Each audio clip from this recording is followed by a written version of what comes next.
Les footballs, un divertissement par excellence, peut-il aussi intéresser les hommes de Dieu? Si oui, comment peuvent-ils gérer les exigences des ministères et leur fanatisme envers le club de football?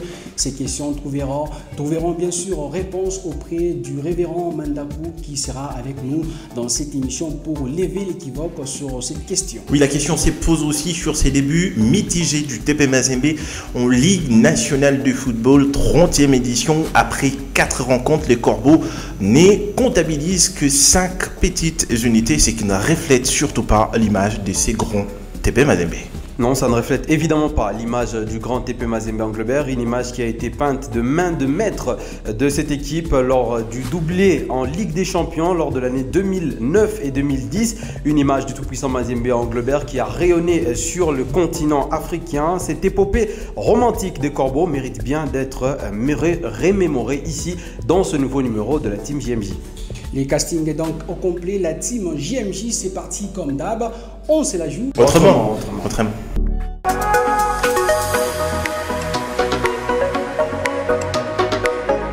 Voilà, on va commencer cette émission. Déjà aujourd'hui, c'est bien sûr la semaine des gens Tchoyi, Joël Banewa. J'ai comme l'impression que les gens ont passé une semaine aussi moins détendue, mais malheureuse parce que le Paris Saint-Germain a perdu, a fait un match nul face à l'équipe de PSV Eindhoven, l'équipe chère à Jean Tchoyi. Bah déjà là on a l'un des rares fanatiques du PSG, il s'assume complètement, mais bon, j'espère seulement qu'il aura tout montré parce que là lui c'est un petit cachotier, il peut vous montrer A alors qu'il a fait B toute la semaine, donc j'espère que les téléspectateurs pourront bien voir à quoi ressemble la semaine des gens. Voilà, je vous propose cette vidéo pour voir à quoi ressemble la semaine des gens de Tchoyi pour venir parler avec lui-même les concernés.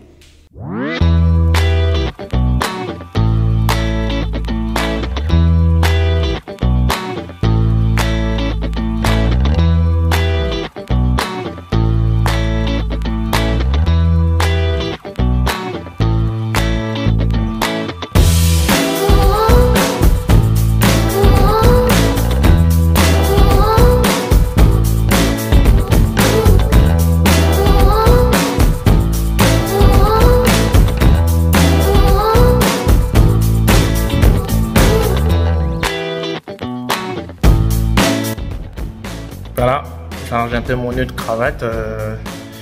Donc effectivement aujourd'hui c'est mardi et c'est une nouvelle journée, c'est une nouvelle semaine. Effectivement j'étais là depuis 8 h et il est 18 h passé de 7e minute. Bientôt là je passe à l'antenne pour l'édition d'Open Sport. Donc j'étais hier, aujourd'hui j'essaierai avant de me reposer un tout petit peu demain mercredi. Donc je reviens d'une semaine très chargée. Je vous disais dimanche avec d'abord le derby, et puis j'étais là pour des éditions de journal, la grande édition du journal. Donc j'ai fait les 8, 10, 12 et dimanche. Puis si vous allez voir le derby lougeois, donc du coup comprenez que je des semaines de malade, de ouf, de dingue. Voilà, regardez la team JMJ. Je vais vous montrer quelques extraits de ce que je suis en train de faire là. Je crois que ça c'est toujours important. Voilà.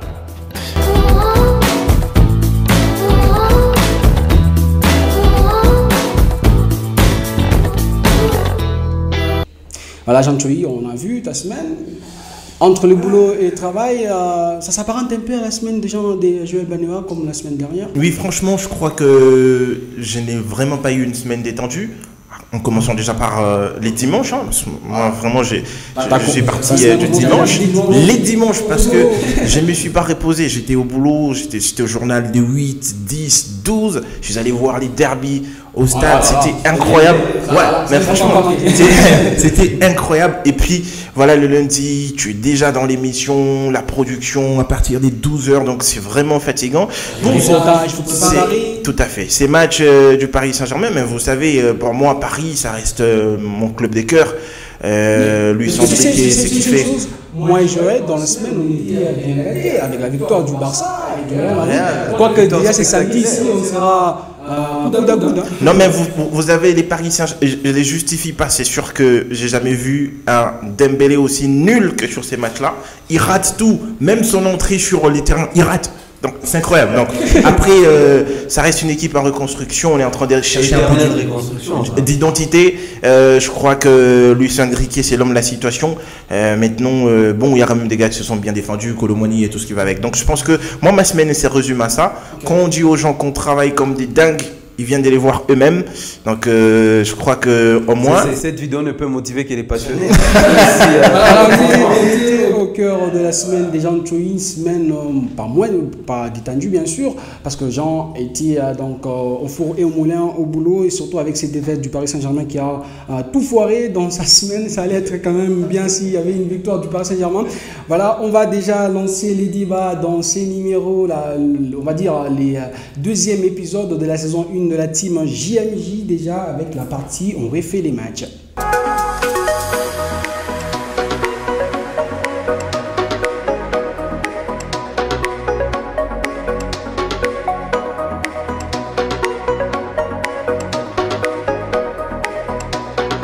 Voilà, aujourd'hui on refait les matchs avec ces derbys louchois qui étaient qui s'est passé les dimanches derniers avec la victoire après 5 ans on va dire du FC Saint-Etienne sur le TP Mazembe, parce que ça remonte depuis 2019 que Lumpa avait pris la victoire sur l'équipe de Mazembe, 1-0.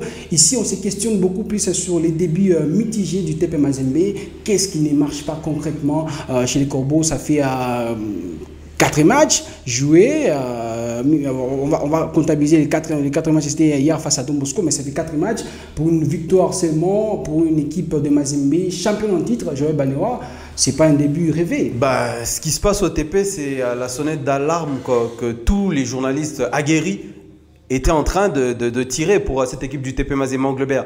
C'est-à-dire que Mazembe aujourd'hui doit finalement, et c'est ce qui est en train de se passer, ils doivent payer le prix de la mégestion administrative de toutes ces dernières années. Aujourd'hui, on a un entraîneur, Lamine Ndiaye, qui est exposé, parce que même Guardiola, vous pouvez lui donner cette équipe-là, il n'en fera rien.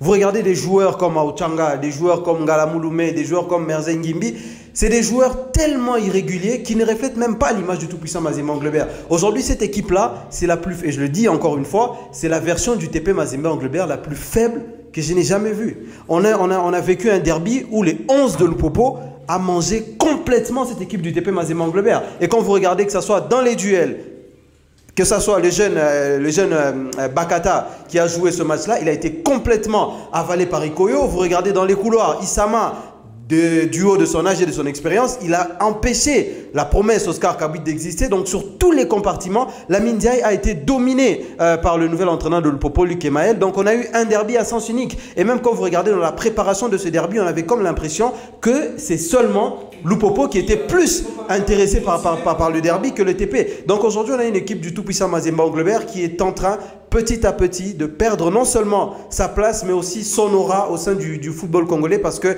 ce qui se passe là à Mazembe, on avait déjà prédit ça. Et ce qui arrive aujourd'hui, ils sont que en train de récolter le fruit de ce qu'ils ont planté. Jean Thuy, avant de mettre en avant la victoire de Lupopo, ça fait quand même longtemps que Lupopo avait gagné Mazembe. Mais on parle d'abord de ses débuts mitigés du TP Mazembe pour une équipe championne en titre de la Ligue nationale de football. Ça allait quand même bien commencer pour s'assurer. Mais là, Mazembe est en train de tâtonner. Ça s'est prouvé hier avec, on va dire, l'entrée en numéro 9 d'un gardien Chaïbou.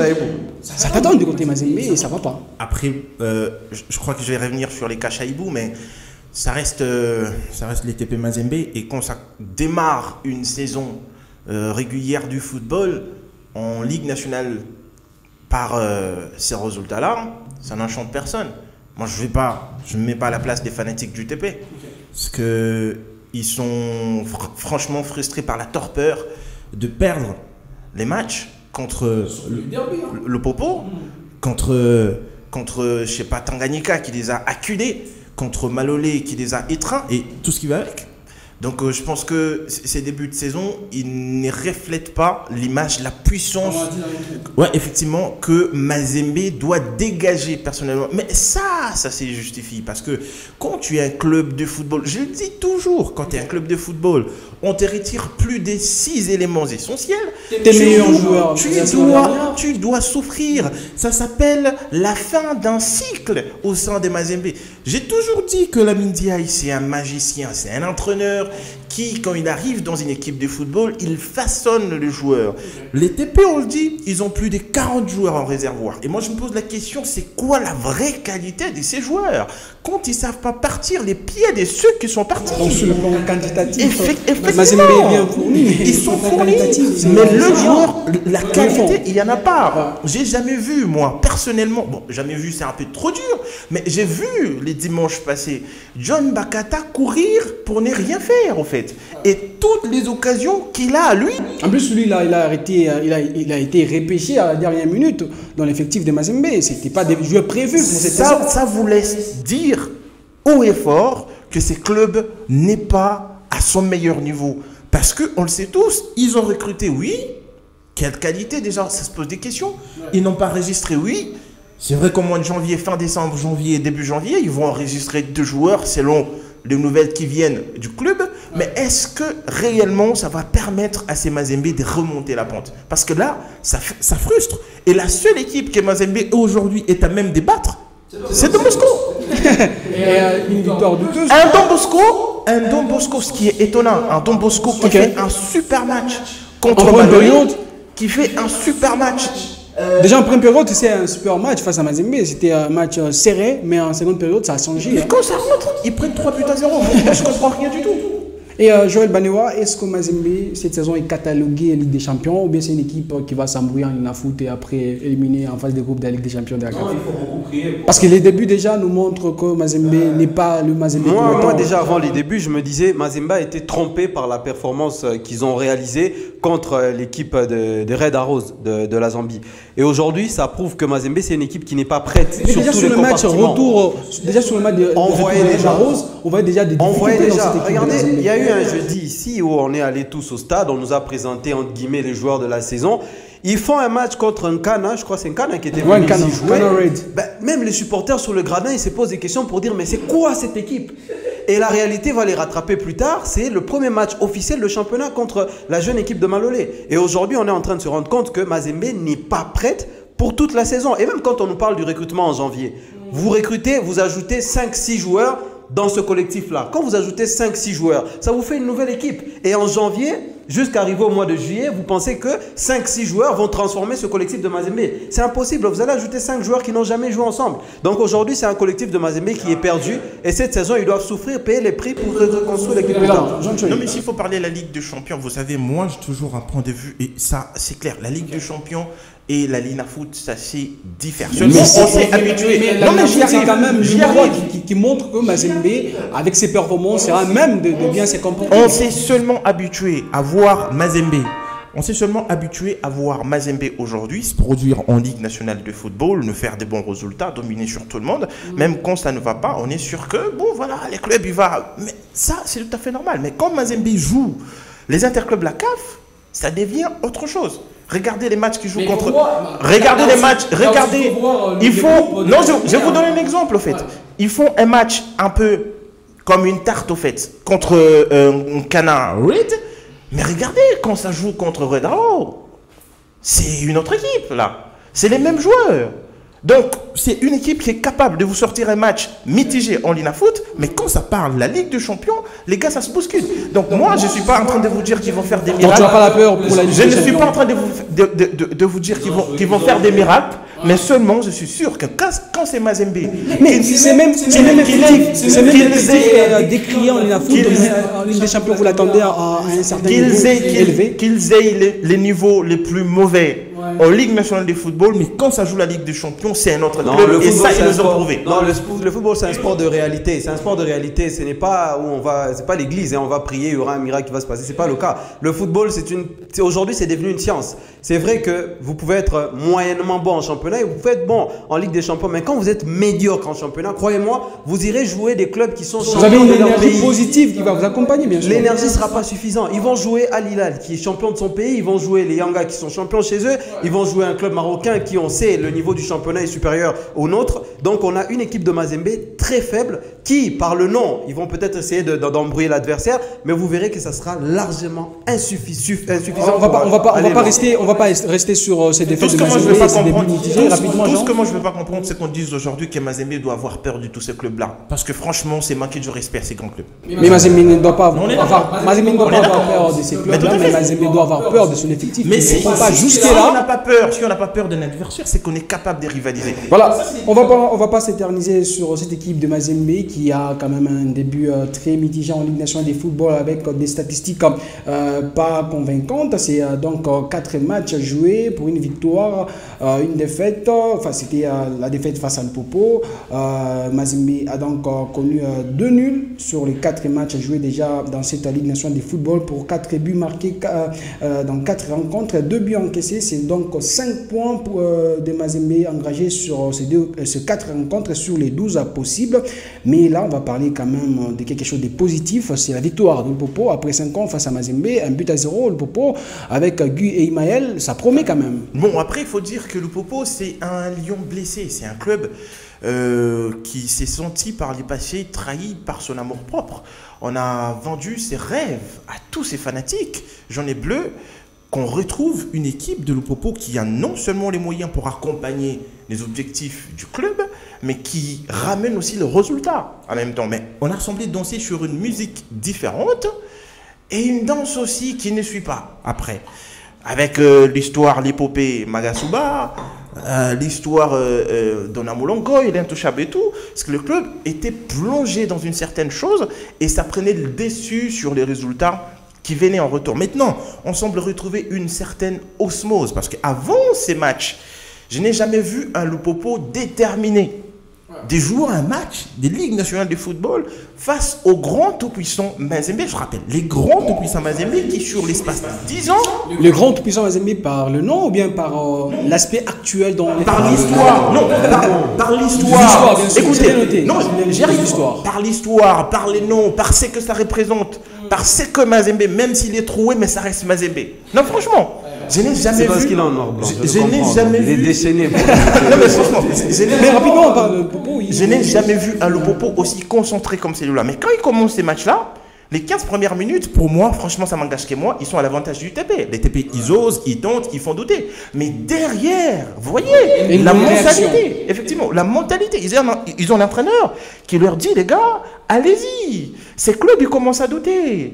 Et quand Lise Niembo, il rate la toute première grande occasion, parce que là, une belle combinaison, Obassi et lui, ils sont rapides, ils font traîner la défense de Mazembe, ça fait douter. Et c'est là qu'ils commencent à avoir confiance. Et quand ça met ces buts-là, c'est tout. Pour eux, les matchs, il est gagné. Déjà à cet instant. Et Mazembe comprend directement qu'ils perdent les matchs.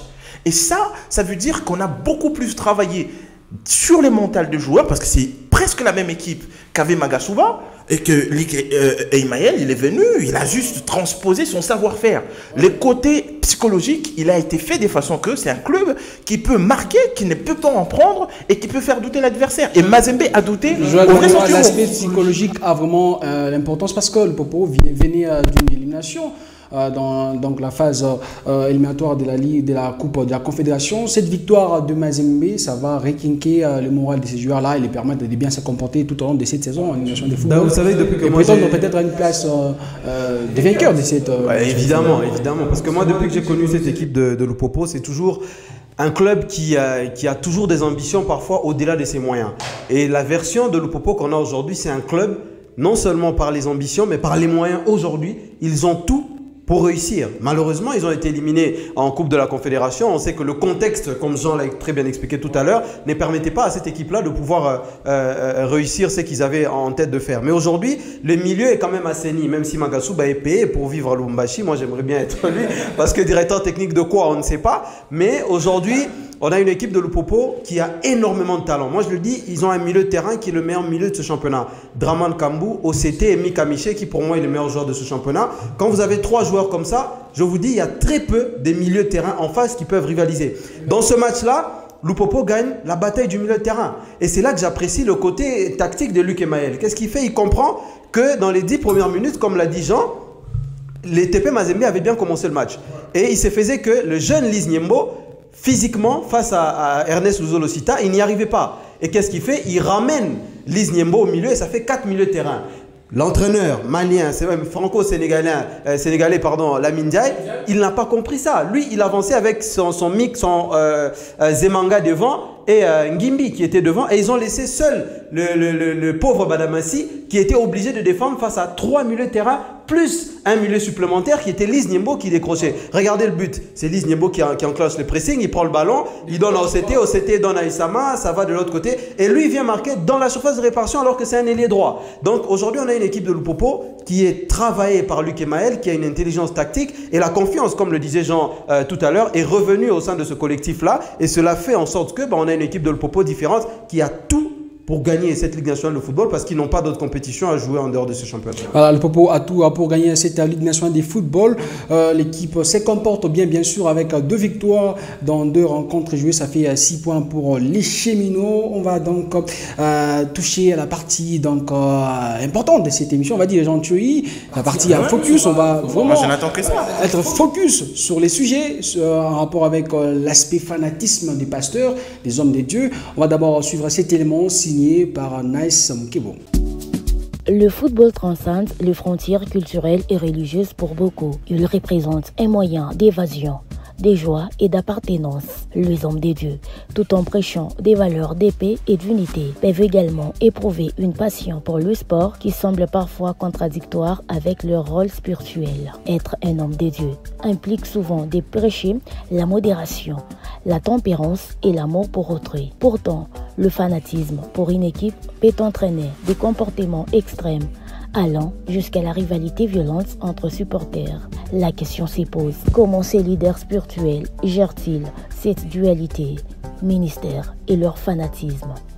Dans les cas où ils supportent une équipe de football, d'aucuns s'efforcent de canaliser leur passion de manière positive, en encourageant le fair play et la camaraderie parmi les supporters. Les valeurs fondamentales du football sont bien sûr le travail de l'équipe, le respect et la loyauté qui résonnent dans une certaine mesure avec les enseignements religieux. De nombreux hommes de Dieu utilisent leur passion pour le sport comme un moyen d'enseigner des leçons de vie. Exemple, un groupe de pasteurs organise un tournoi de football caritatif dont les bénéfices peuvent être reversés à des œuvres locales, prouvant que la passion pour le sport peut servir un but plus grand. Ici, c'est quand ils utilisent le football comme un moyen pour poser des actions qui visent à venir en aide aux nécessités. Là n'est cependant pas la controverse. La grande question se pose. Quand il s'agit du fanatisme, le fanatisme peut soulever des dilemmes éthiques. Le comportement agressif ou discriminatoire des supporters entrant en contradiction avec les valeurs chrétiennes ou spirituelles. Alors, comment les hommes de Dieu doivent naviguer dans ces eaux troublées tout en restant fidèles à leurs convictions? Les hommes de Dieu doivent-ils être des fans inconditionnels des équipes de football et comment arrivent-ils à équilibrer cette passion avec leurs responsabilités spirituelles? Dans un monde où le football unit et divise à la fois, alors quelle image ces figures spirituelles renvoient au monde et à leurs brebis? Ou bien alors, les hommes des dieux sont obligés de tuer leur côté humain qui parfois peut les conduire à des préférences qui peuvent être délétères par moments, surtout dans les cas sous examen.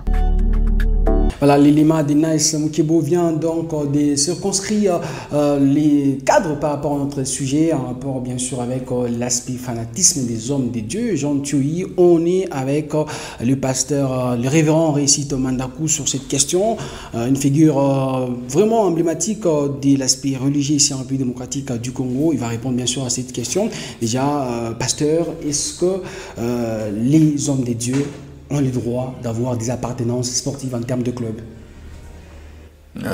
Pas le droit, mais peuvent. Okay. Donc, ils peuvent... c'est une distraction sur la terre, parce que notre constitution chrétienne dit que les cieux des cieux appartiennent à l'Éternel.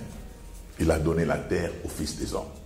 Ce qui fait que, bon, comme nous sommes sur la surface de la terre et que le sport est là, d'autant plus qu'il est écrit la culture physique est utile à peu de choses. Mais ce qui est spirituel est utile à tout. C'est que peu de choses, ce n'est pas nul. C'est que, bon, celui qui devient premier de la classe, peut-être c'est celui qui n'a pas négligé les petits cours, hein, parce que vous savez, il y a des gens qui sont toujours dans les grands cours mathématiques français, mais celui, normalement, qui devient premier, c'est celui qui ne néglige pas la géographie, la science, ainsi de suite, l'histoire, tout ça. Ce qu'on appelle des petits cours d'option, mais s'il fait beaucoup de points là, il devient le premier de la classe. C'est pour cela que nous disons que un pasteur, ou vous voulez que ce soit un chrétien ou un pasteur? Nous sommes beaucoup plus sur les hommes des dieux, les serviteurs de Dieu. Un guide. Un oin. Oui, un oin peut être, bon, peut-être le mot fanatique peut être supporter d'une équipe, mais pas fanatique, c'est très loin. Ok. Un fanatique, il est prêt à casser même la baraque. Voilà, et déjà directement, on parlait ici du FC Saint-Elo Boubou qui a gagné les TP Mazembe à but à 0 le dimanche dernier.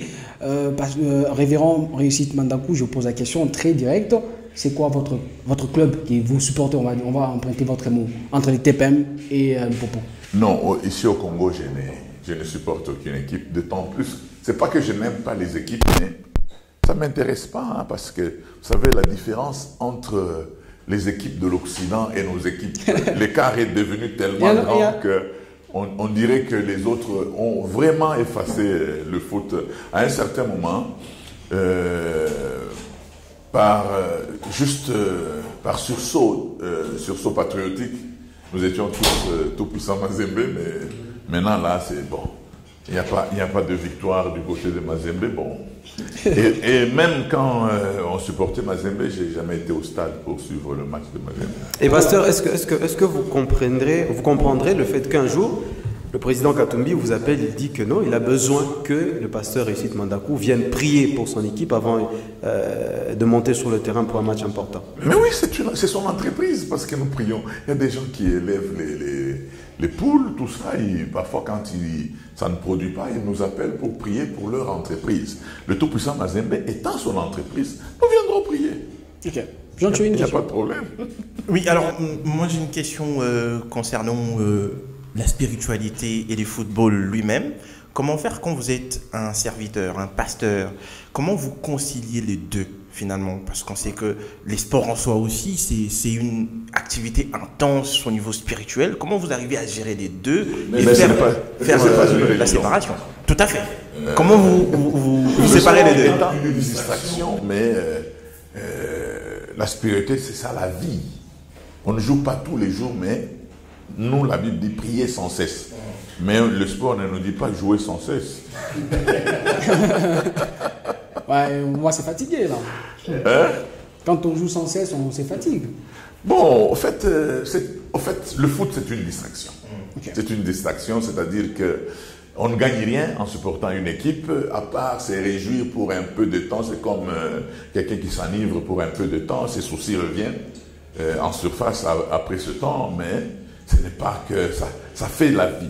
Ce que nous déplorons, c'est quand le foot, supporter une équipe, commence à être la vie de quelqu'un. Comme je me rappelle la fois passée, Mazembe, je me rappelle au Bel Air, Mazembe avait une équipe étrangère avait marqué contre Mazembe et quelqu'un a fait une crise, il est mort au Bel Air. Là, il va tout droit en enfer. Hein. On ne peut pas aller au ciel parce qu'on a supporté une équipe de Mazembe. Non. C'est-à-dire que c'est une distraction, les gens peuvent se distraire, mais bon, en tant qu'homme de Dieu, on doit être modéré, hein. On ne doit pas, on n'est pas extrémiste. Et parlez-nous de cet équilibre-là entre les ministères, bon, l'aspect homme de Dieu et l'aspect sporteur d'un club, parce que vous aviez ici à évoquer votre appartenance à un club à l'étranger. Je n'ai même pas de club à l'étranger. En fait, moi, je vais vous dire, je suis un coach en leadership. Ouais.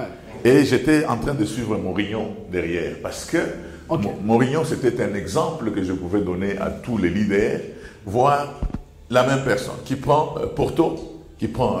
vous avez des connaissances en football, hein? qui prend le Champions League, qui vient ramener Chelsea à un niveau très élevé, et qui va en Italie, qui prend également la Champions League avec une équipe simple. Non, je veux savoir, c'est là que j'enseigne même dans le leadership que l'entraîneur ne donne pas des talents aux joueurs, mais il travaille sur les talents que les joueurs ont. Ouais. C'est très important. Donc il peut lire le match avant le match. C'est ça qui est plus important. C'est comme souvent nos compatriotes américains de leadership, ils parlent plus de certains exemples dans le basket que dans le foot, parce que le foot n'est pas vraiment la culture américaine, mais c'est le basket qui est vraiment dans la culture américaine. Mais ici chez nous, je dis souvent à mon épouse, même quand elle dit, mais toi, comment tu savais qu'il y a un match? Je dis, maman, nous sommes dans un milieu où on n'a pas de choix. Okay. Hein? C'est comme aujourd'hui, les gens me disent, comment tu connais la chanson de Fally? J'ai dit, même dans le salon de coiffure. Donc, je ne veux même pas, ce n'est même pas moi qui ai mis cette chanson, mais tellement que ça résonne aux oreilles. Bon, on peut au moins dire que ça, c'est une voix que je connais. C'est la même chose. Quand Mazembe gagne, ou quand Léopard gagne, nous voyons même les femmes mariées qui sont en train de faire le Kidiaba sur la route. Mais pourquoi on ne peut pas s'intéresser? Mais non. On ne peut pas s'intéresser dans la société. La question se pose sur le fait que, par exemple, vous avez une prédication préparée, un thème ou bien une croisade qui est préparée, mais après, il y a un match de football qui intervient, un match de Léopard. Vous êtes passionné du football. Vous choisissez quoi? Comment vous faites? Quel est le temps pour vous? Non, on dit l'accessoire principal. Ce qui est principal, c'est ma vie chrétienne. C'est ça, ça secondaire. Et ouais, de toutes les façons, si je suis le match ou je ne le suis pas, le score sera le même. Au moins dans la spiritualité, là, je peux influencer les choses. Justement, parce que ça, c'est l'une de mes questions. Parce qu'à Kinshasa, il y a, je ne sais pas si on dit confrère ou, je ne sais pas, le révérend Pascal Mukuna, qui est aujourd'hui président d'un club qui est Renaissance du Congo. Est-ce que vous trouvez un inconvénient dans ça, en voyant un homme de Dieu, un pasteur qui guide les gens, s'impliquer autant et avoir même un club de football? J'ai même des pasteurs chez moi qui ont des clubs de foot. Ah, eux. Mais ce sont des entreprises. Moi, je fais quoi? Lui, il est en train de chercher l'argent, il a son équipe, il vend les joueurs, moi je fais quoi? Mais nous voyons parfois dans un match de football, une équipe qui appartient à un pasteur, il y a des pratiques qui se passent sur le terrain là-bas, ils sont tous sauf chrétiens. Non, ça nous n'acceptons pas. Et j'ai toujours dit, même aux footballeurs, si les fétiches étaient vrais, pourquoi Mazembe ne gagne pas Barcelone? Hein? Allez gagner Barcelone. C'est le niveau mais le niveau de quoi? Des fétiches?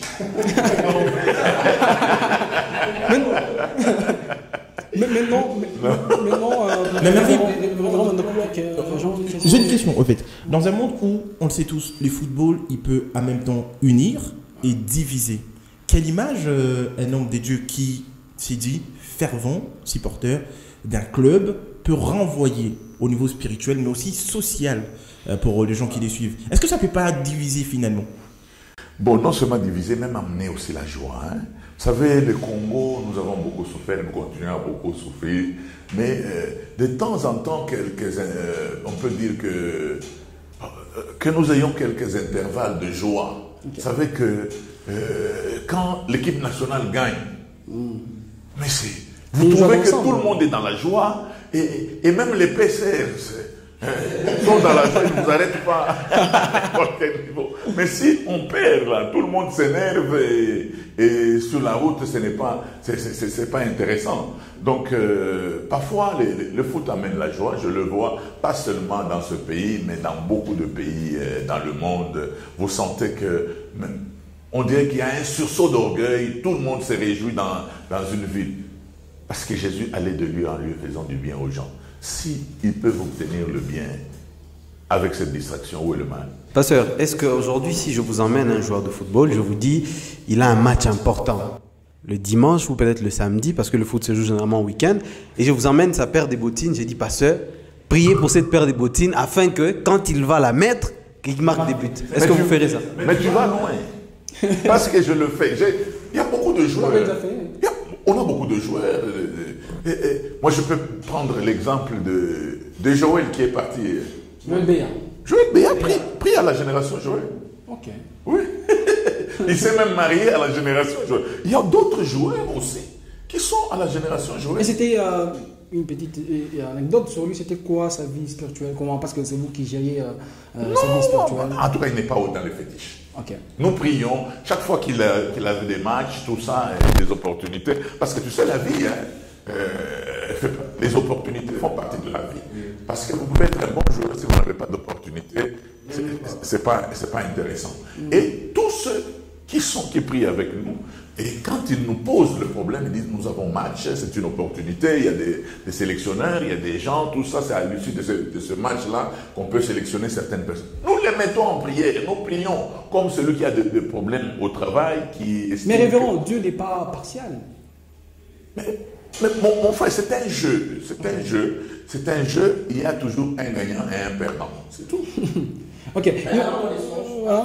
Allant dans les sens que ces jeux-là, il y a de l'argent, bien sûr, effectivement. Parce qu'à un certain... encore intéressant. Voilà. Parce qu'à un moment, ça peut faire développer un comportement d'agressivité, de discrimination au bout des matchs de football. Mais dans ce sens, comment un homme de Dieu peut-il réagir dans ce sens-là?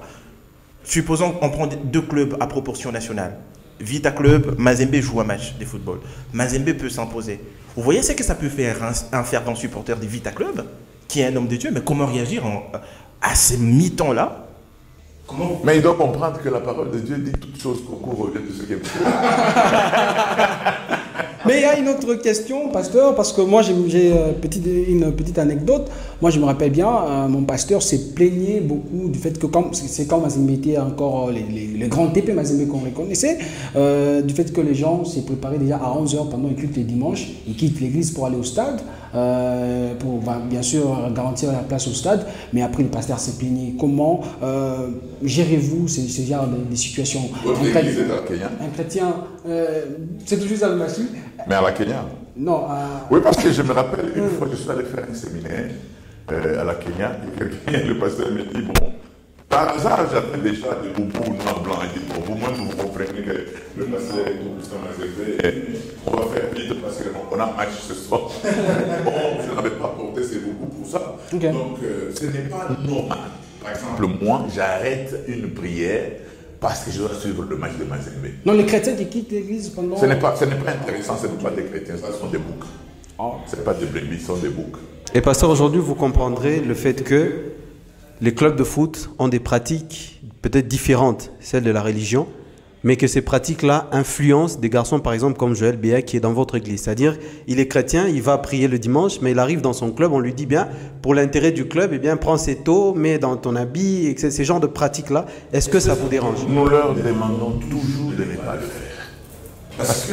Mais il joue sa place dans l'entreprise. Le problème qui est là, c'est que moi, je connais des clubs ici, que je ne vais pas citer. Donc, je connaissais le président, il disait, ça, ce sont n'importe quoi, c'est qu'on est en... Donc on attendait que le président puisse partir, l'un des responsables dit, allez, faites vite avant que le président n'arrive, lavez-vous tout ça. Il y en a qui refusaient.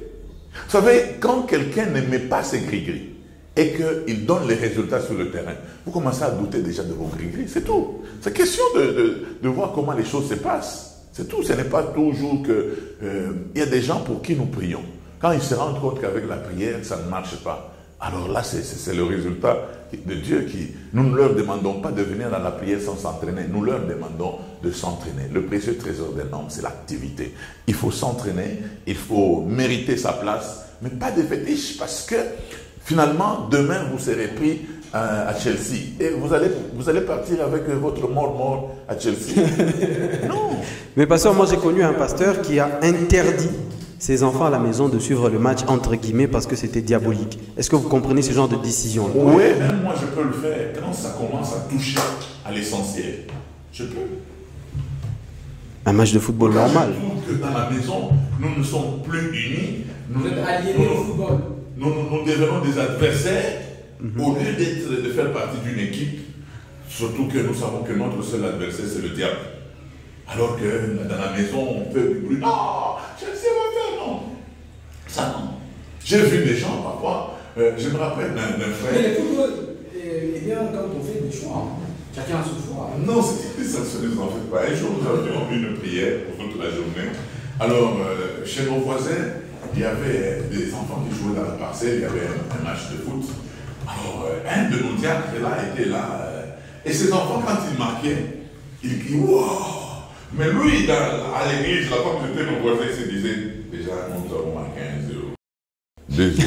Et puis à un certain moment, il dit mais ça, c'est quelle équipe qu'on est en train de marquer comme ça? Et quand il doit poser la question, il dit non, ce sont les enfants qui jouent. Ah! Donc il était déçu, il pensait que c'est Léopard qui était en train de marquer.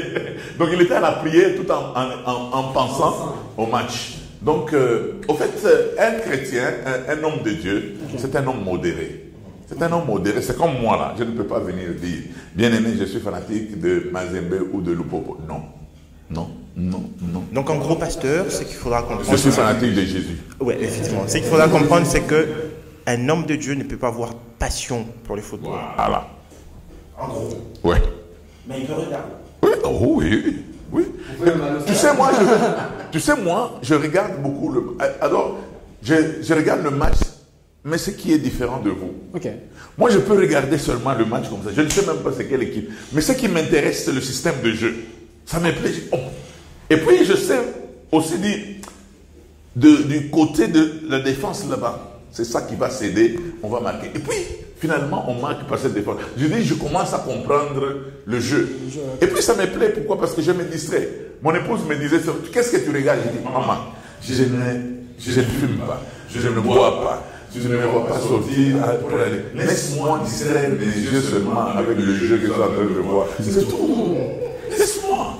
Donc, ça doit se limiter à un jeu pour un homme de Dieu. Pour moi, c'est pas un de jeu. passion. Et ça reste un jeu. Mais maintenant, ça commence à être intéressant, c'est l'argent. J'ai quand même, si Vinicius plie à la génération Joël, mais je ne frotte les mains.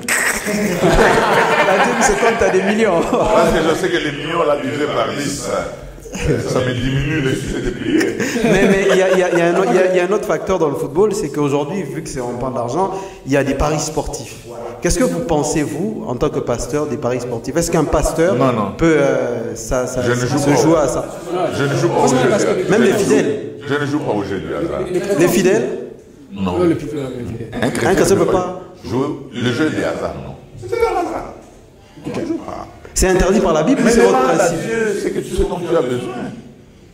Tu n'as pas besoin de jouer au hasard pour que Dieu te bénisse. Tu demandes à Dieu ce dont tu as besoin. Ça, c'est un principe ou c'est formellement interdit dans la Bible? C'est la Bible.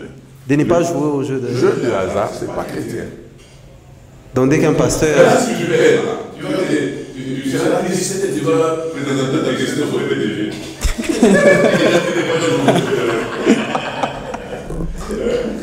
Comprenez un peu. Ok. Peut-être une dernière question, pasteur Révérend Mandakou, sur les footballs congolais, parce que vous avez quand même, dans vos dires, vous avez quand même des connaissances par rapport au football. Vous apercevez de loin le football congolais. Et donc, la qualité qu'on a aujourd'hui et la qualité qu'on avait avant dans votre génération, comment vous jaugez cette qualité-là, les niveaux du football congolais? Mais il faut dire quand même que ce n'est pas seulement moi, même les plus grands footballeurs ont dû dire que s'il y a une équipe africaine qui peut gagner la Coupe du Monde, c'est au moins le Congo, la RDC. Okay. C'est-à-dire que nous avons tous les atouts, mais nous ne savons pas réunir tous les éléments. Aujourd'hui, avec les points que les Léopards ont, ça réjouit tout le monde, hein, parce que nous allons au Maroc, mais nous aimerions aussi nous voir un peu à la Coupe du Monde. Vous êtes quand même bien informé. Je suis informé, mais vous n'en faites pas. Moi, je suis un partisan de l'information. Évidemment. Et avant de me coucher, je suis des informations. C'est très important. Or, dans les informations, il y a aussi... Et comment vous trouvez les niveaux par rapport à ce que vous avez vécu dans votre génération et aujourd'hui, le football congolais? Ça avance? Ça avance. Oh, ça avance. Tout le football, dans toute son entièreté, ça avance avec les millions qui tombent là. Les gens mettent du sérieux dans le travail. Hein. Ouais. C'est pas comme dans le temps là, un match au stade là, les joueurs passent d'abord par le marché là-bas, ils vont manger les haricots. Non, maintenant même la nourriture. Mais c'est ça, on a vécu ça. Ouais. Moi, je me rappelle même de l'ancien capitaine de Lupopo. Maintenant, on prie avec lui. Il est chargé de protocole chez nous. Quand Lupopo avait gagné Mazembe du temps de Musée, c'est lui qui était capitaine là. Et il dit même pour aller, on allait d'abord au marché qui n'était pas encore Musée, c'était Lusonga. On mange là les haricots et puis on va jouer. Donc maintenant, là, c'est... les joueurs peuvent dire, je n'aime pas, il faut les œufs. Que le football puisse changer, ça a entraîné des millions, ça a entraîné des concentrations. Est-ce que vous aimeriez un jour voir l'un de vos fils devenir footballeur? Et je le souhaite même. Vous souhaitez l'un de vos fils? Ouais. Sachant toutes les pratiques autour. Non, mais... L'enfant du passeur footballeur. Oui. Dans un grand club. Real de Madrid. Et Pasteur, Brésilien. Il y a même sorte d'évangéliste. et avec cette peur qu'il y a autour on parlait des pratiques ici tout à l'heure, avec cette peur de les perdre peut-être spirituellement, ça vous frustre pas? Parce qu'à un certain moment, arrivera des temps où il doit faire des choix, sans vraiment que vous ne puissiez influencer sur ces derniers. Je vais influencer, ne vous en faites pas. Mais il sera exposé. Il sera exposé. Non, je vais donner un papier. Un an, avec ses amis qui vont à un concert de rock. Le rock, c'est la sorcellerie. Oui, musique à caractère satanique. Ouais. Alors, quand ils arrivent à la fête, la dame qui faisait entrer les participants, le public, elle regarde ce garçon et dit, toi tu n'entres pas, tout le monde peut entrer, mais pas toi. Le garçon dit, non, pourquoi je n'entre pas, j'ai l'argent? Tu dois être chrétien. Je ne suis pas chrétien. Si tu n'es pas chrétien, même ta mère prie. Donc nous voyons l'impact de la prière sur toi. Donc c'est-à-dire que vous mettez mon enfant dans vos fétiches, je casse tous les fétiches, on va vous gagner 8 à 0. Une dernière question peut-être avant de finir. Aujourd'hui, vous n'avez pas d'appartenance en termes d'équipe de football, mais dans votre enfance, c'était quoi votre équipe? Avant que vous sachiez que vous serez pasteur révérend aujourd'hui. En enfance, de quel... Bon, dans mon enfance, moi j'ai grandi à Camauve, nous avions des clubs préférés. Nous avions Zaïre 1, nous avions Kassimissi, tout ça, et ainsi de suite. Mais je me rappelle un peu, j'étais kamikaze. Ok, Magisport. Oui, le Magisport. Jamais j'étais un enfant Gécamine, un enfant Gécamine, mais pouvait supporter que... Vous n'avez jamais été emporté par les vents tout-puissants Mazembe, le Popo? Non. Nous, on a été emportés par les kamikazes de Kabamba. Hein? Avec tout le jeu là. Et c'est ça qui nous avait emportés. Mais bon, comme les kamikazes n'ont pas continué avec ce jeu, bon, en attendant, le Seigneur nous a récupérés. C'est quand même le plus vieux club de la ville. Ouais. Les premiers clubs de la ville. Voilà, donc le pasteur Révérend Mandakou nous a parlé de son amour d'enfance, c'est l'équipe de Lumbashi Sport. Ici aussi, on va faire un petit pas dans notre histoire par rapport au football congolais. C'est avec les doublés historiques du tout-puissant Mazembe en Ligue des Champions de la CAF 2009-2010. Le TP Mazembe dominé sur les continents africains en termes de football. Joël Baniwa. Ouais, justement, c'était la période de gloire du tout-puissant Mazembe en Angleterre, ce club congolais basé à Lubumbashi qui a marqué l'histoire du football africain en réalisant un doublé victoire en Ligue des Champions de la CAF en l'année 2009 et 2010, l'année qui a suivi. Ce succès consécutif a donc consolidé la réputation du club de Lubumbashi au sein du panthéon du football africain. En 2009, le TP Mazembe a décroché son 3e titre de la Ligue des Champions, 41 ans après son sacre continental. C'était donc là en 1968. Et en finale, ils affrontaient les clubs nigériens de Heartland Football Club. Après une défaite de buts à 1 à l'aller au Nigeria dans la ville de Owerri, les Corbeaux de Mazembe ont renversé la situation au stade Frédéric Kibasa Maliba en s'imposant 1-0 et ce score cumulé de 2 buts partout a donc permis au TP Mazembe de soulever le trophée en raison de la règle du but à l'extérieur, les propulsant ainsi au sommet du football africain. En 2010, Mazembe revient encore plus fort pour défendre son titre. Cette fois-ci, il croise le fer avec l'Espérance de Tunis en finale. Lors du match aller, le club de Lubumbashi réalisait une prestation spectaculaire, infligeant une lourde défaite de 5-0 au club tunisien avec des buts de Patou Kabangou, Alain Kalutuka Dioko et un doublé de Moulota Kabangou ainsi que de Bedim Benza. Cette avance écrasante a mis Mazembe dans une position confortable pour le match retour à Tunis.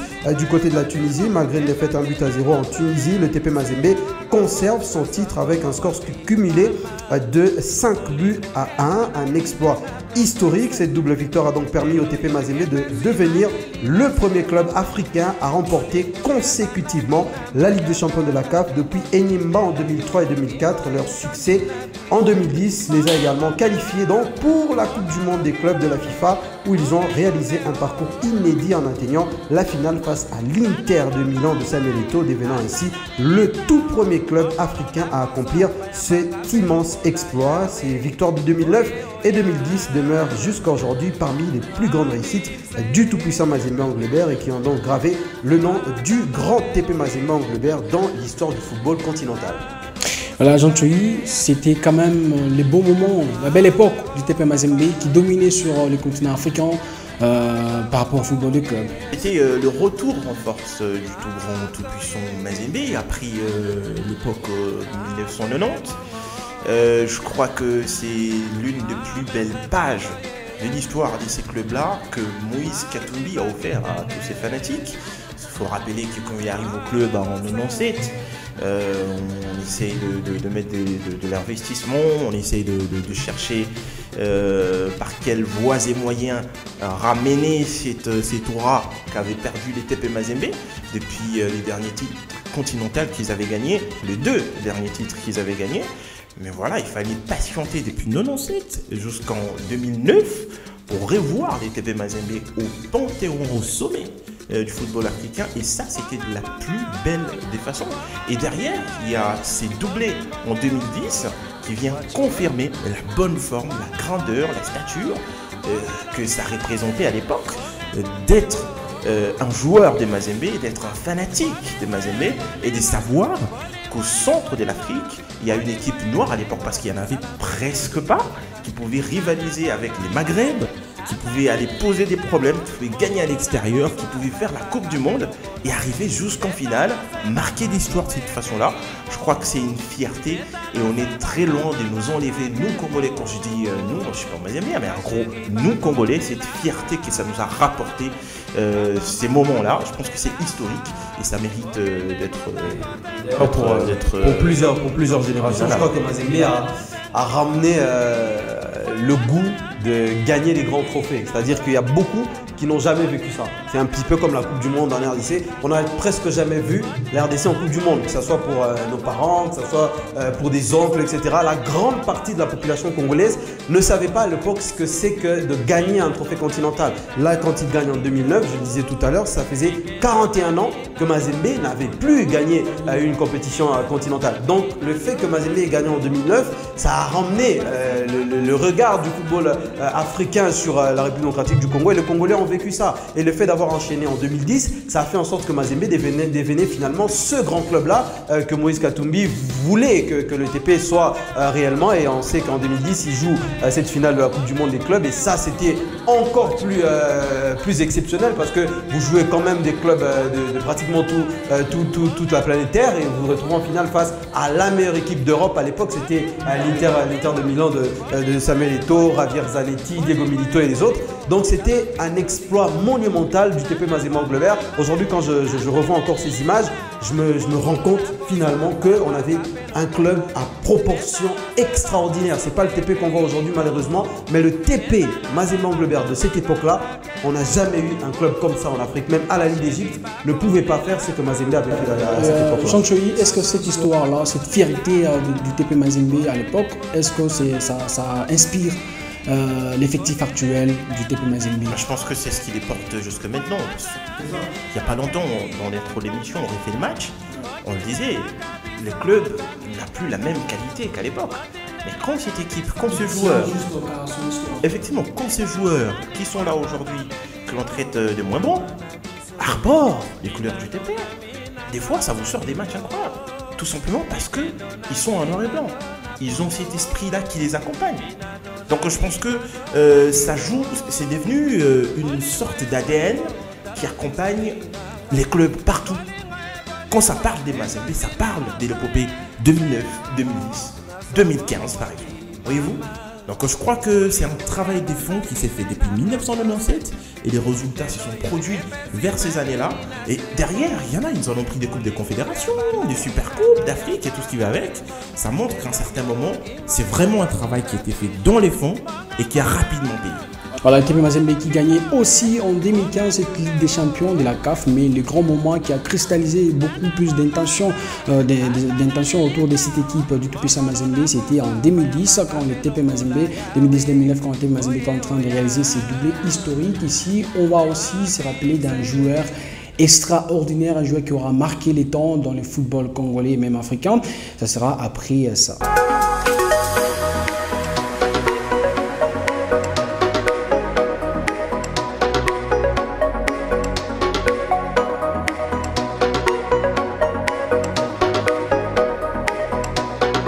C'est avec vous, Jean Tchoyi, c'est déjà les Panthéons et c'est qui ces joueurs-là qui va intégrer les Panthéons de notre team GMJ. La semaine dernière, c'était les joueurs Mutumboula.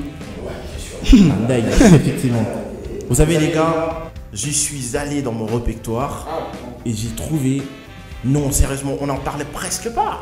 L'Afrique n'en parle pas, mais ça fait partie des dignes fils de ces pays qui ont gravi des montagnes et qui sont devenus des légendes, inscrits au même titre que Samuel Eto'o, Didier Drogba. Ils ont gagné les mêmes trophées, mais à l'époque, tellement qu'il n'y avait pas assez de visibilité, tellement qu'il n'y avait pas assez de couverture sur eux, on n'en parle presque pas. Et c'est qui ces joueurs-là? C'est les Tigres du Katanga. Moi, je l'appelle comme ça. Raymond Bouanga. Je ne sais pas s'il y a quelqu'un autour de la table qui connaît. C'est trop jeune, bien sûr, pour parler de lui. Alors, j'ai essayé de faire l'amour en racontant ce qu'il a pu produire. Bon, tu n'as qu'à me faire cet amour. Ouais. Voilà. Tout à fait. Alors, il était une ombre, une silhouette discrète sur les terrains poussiéreux de Lubumbashi. Un jeune garçon au rêve aussi vaste que l'horizon africain. Rien dans l'éclat de ses premières foulées n'est laissé présager la grandeur, mais déjà dans les silences des matinées brûlantes, un tigre s'est réveillé. Raymond Bouanga, c'est l'enfant du Katanga, un enfant que les vents de l'histoire allaient emporter au-delà des frontières. Mais avant, il devait apprivoiser ses propres peurs, ses propres doutes, là dans les ruelles au cœur d'une époque agitée. Il traçait son chemin. Avec chaque passe, chaque tacle, il gravissait une montagne invisible, pas à pas, sous les regards attentifs des anciens qui déjà murmuraient « Un jour, ces joueurs sera grand ». Effectivement, c'est ce qui s'est passé. Puis vint le jour où l'Afrique a appris à les connaître. Son nom, les drapeaux flottaient haut, les tambours résonnaient dans ces tumultes. Il y avait lui, Raymond Bouanga, capitaine des Léopards. Les Fauves avaient trouvé sa tribu.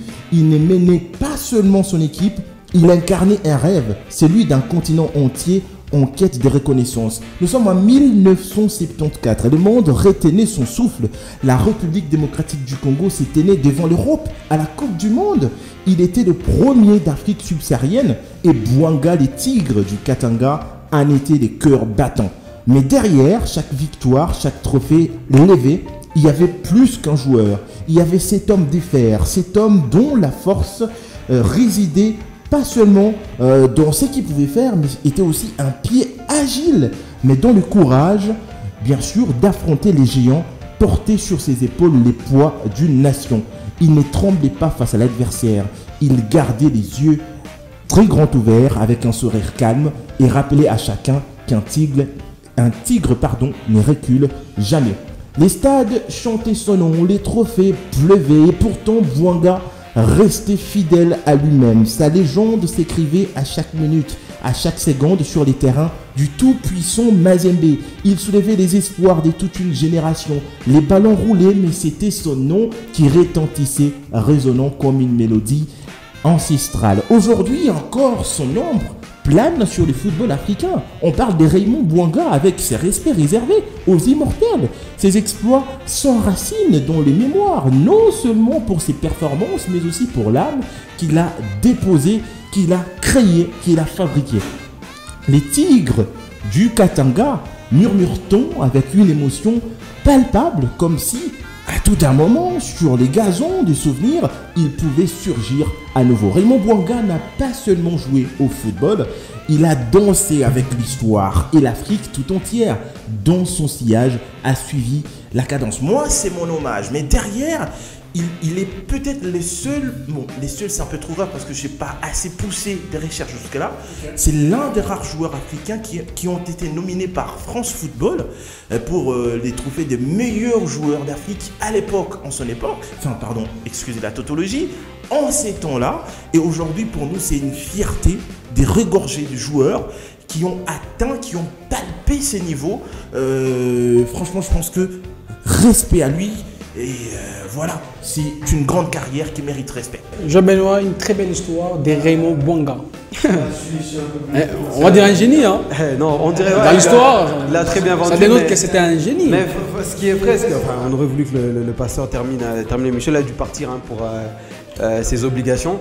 Mais ce qui est vrai, c'est que c'est un homme qui, comme Jean le disait tout à l'heure, n'a pas bénéficié de la lumière qu'il fallait. Parce que quand, à l'époque, vous êtes un joueur dans le continent africain, aujourd'hui le continent africain est très médiatisé, mais quand à l'époque, l'Occident vous remarque par votre talent de footballeur, eh bien vous êtes largement, très largement d'ailleurs, au-dessus de la moyenne. Et quand ce joueur est congolais, s'il vous plaît, un joueur qui a évolué ici, dans la même ville que nous, qui faisait vibrer nos oncles, nos grands-parents, eh bien cet homme-là mérite un peu plus que ce qu'il a eu à avoir en termes de reconnaissance dans ce qu'il a fait dans le football. Donc c'est une légende qui mérite largement, mais très largement d'être dans les panthéons de la team JMJ. Jean Tchoyi, il a gagné aussi un ballon d'or africain. Oui, effectivement, il a gagné un ballon d'or africain. À l'époque, je ne sais plus trop comment ça s'appelait, mais c'était... Il n'est pas très différent. C'était du blocage. Effectivement, donc j'ai dit... Et je pense honnêtement que on a vraiment des talents. On a des talents à tous les niveaux et ça n'a pas commencé dans la génération de nous, ça n'a pas commencé dans cette génération. C'est un truc qui existe depuis longtemps et on est un vrai pays de football. Il faudra respecter ces gars qui ont vécu et qui vendent notre football de manière positive. Voilà, il a fait donc son temps. Raymond Bouanga, un joueur hors pair, comme Jean l'a décrit ici sur ces plateaux. Nous aussi, on sera tous aussi comme chaque fois. Ça sera aussi la semaine prochaine pour notre numéro de cette team, la team JMJ, pour d'autres éléments, les panthéons, un pas dans l'histoire avec notre invité pour évoquer l'actualité sportive ici en République démocratique du Congo et d'autres thèmes en rapport avec la liaison entre le football, les sports et d'autres domaines, bien sûr. Jean Tchoyi, c'est donc la fin. Effectivement, c'est la fin de l'émission. Moi, je suis sur ma fin. Bon, après, j'espère que la semaine prochaine, on va revenir plus fort, plus dans d'autres sujets, toujours autrement. Bah, j'attends la semaine du chroniqueur. Je crois que ça sera lui. Hein. Ouais, évidemment, c'est à moi. On attend la semaine du chroniqueur. On va entrer dans le cœur de ma semaine. On va voir les dames et les demoiselles vont voir à quoi sa semaine ressemble. J'espère qu'il va nous mettre dans les images, cette butinée qui va peut-être apparaître dans les images, mais bon, on attend voir ça avec impatience. Mais sinon, c'est un plaisir. Hein. C'est grave d'être là. Et j'ai hâte déjà d'être la semaine prochaine, moi. On demande de voir la dessinée dans l'image, mais je ne crois pas qu'elle sera là. La triplette JMJ sera encore là la semaine prochaine pour vous servir. Ça sera encore pour notre plaisir. Merci.